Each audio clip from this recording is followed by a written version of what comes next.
So I just bought this 2016 Ford Fusion for my rental car business on Turo, and this is now my second vehicle on my personal side that we're going to be renting out. I want to go over the process and everything it took to get this vehicle. It was a long search to find the vehicle that I'm looking for my Turo business. But before we get on into the video, make sure you guys subscribe to the channel, because once we reach 10,000 subscribers, I will be giving away $200. Without further ado, let's just jump on into the video. All right, so like I mentioned, it is a 2016 Ford Fusion, really clean. I found this on Facebook Marketplace, and it took me a while just searching and trying to find a good salesperson, and tons of just looking around and finding people that are solid and going to give you the accurate information for these cars. Because I'll tell you right now, people on Facebook Marketplace play a lot of games, and man, you will be ripping and running all over the place just for them to be trying to sell you some, you know what. So a lot of BS going on, but this person that I found that was selling the Ford Fusion was very solid, and I really appreciate her just being solid. Now, this car does have 110,000 miles on it. She wanted 5,800. We paid 5,400 for the car, so not too bad. I was able to knock $400 off. With tax, title, and license, that added another 440 bucks. So that means I am in $5,840. That is my total cost. Now, obviously, we want to get a tracker for the vehicle as well, which would be an additional 80 bucks. And we're going to do a couple other things. Like today, I'm going to go get it an oil change. I'm going to do the detail myself, just because obviously I detail, and I'm not going to pay someone else to do that. Now, this 2016 Ford Fusion is a really solid car. It actually has a lot of features that you wouldn't think it have. Like, it's pretty modern in there. So I do like that. I love that it has 10 already, so we don't have to worry about any 10 or anything like that. Love that. It has a big amount of trunk space back here too. See if I can get it open. Yep, so trunk space is pretty good, so I love that. But why the Ford Fusion? They are pretty solid cars.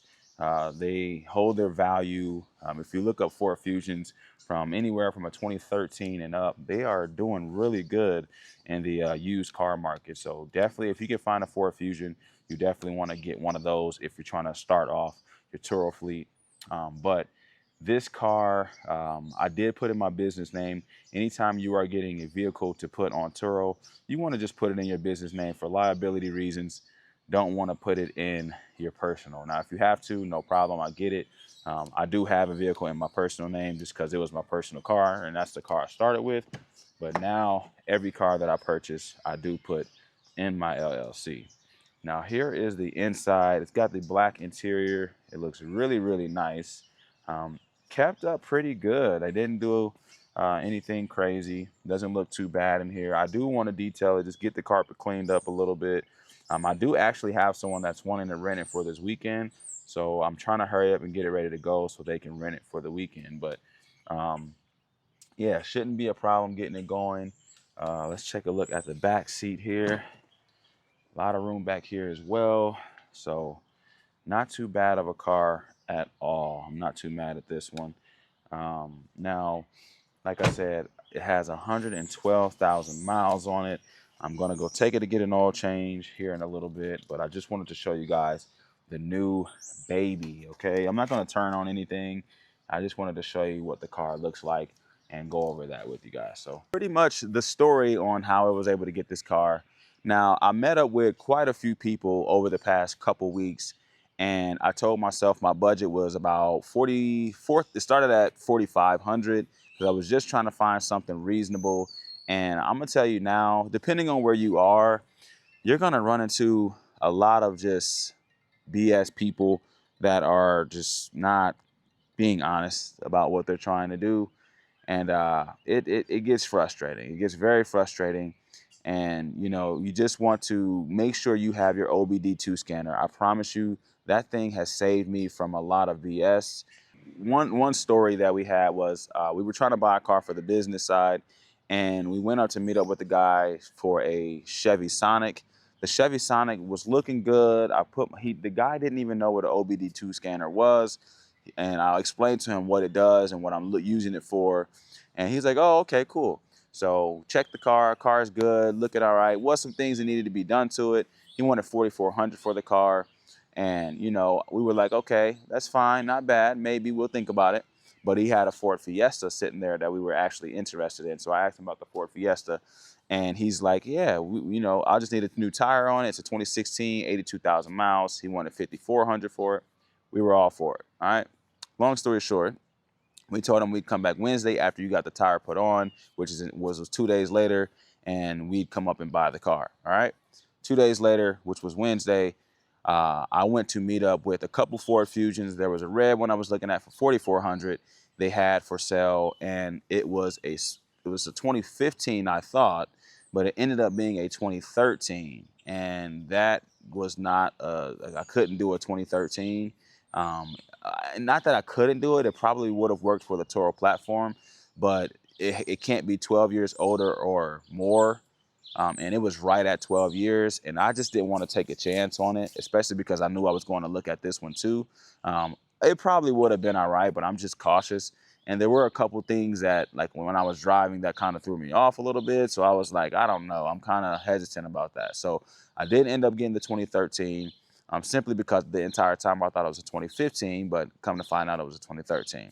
So then we meet up with this very nice lady that had this 2016, and from there, it just ended up being good. I test drove it. I put my OBD2 scanner in, you know, and everything was good to go. She actually has another vehicle that we might be looking at on the business side. So we're going to talk about that later in another video.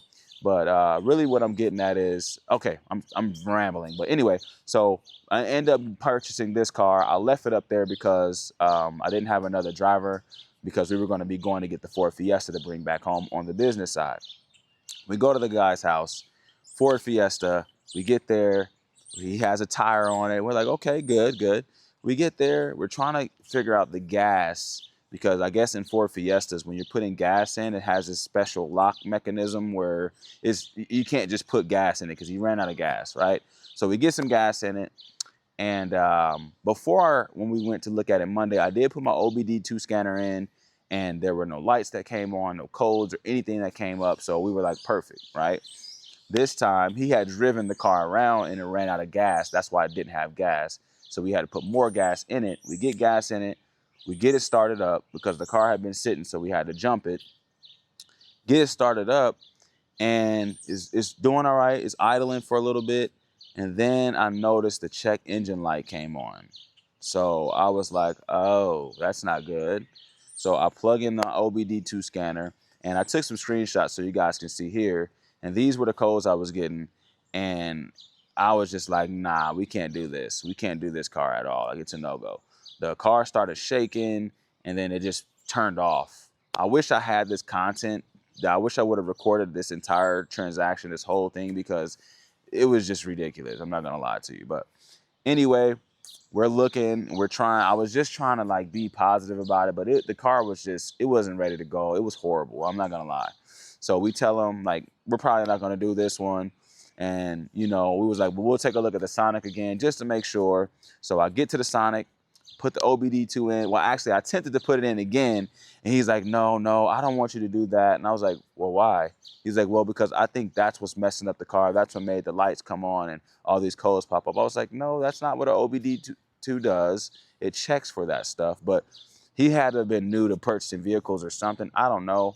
But he just thought the OBD scanner was causing the issue on the car. So we left that alone. I test drove the Sonic, you know, just to make sure no lights would come up again and everything like that.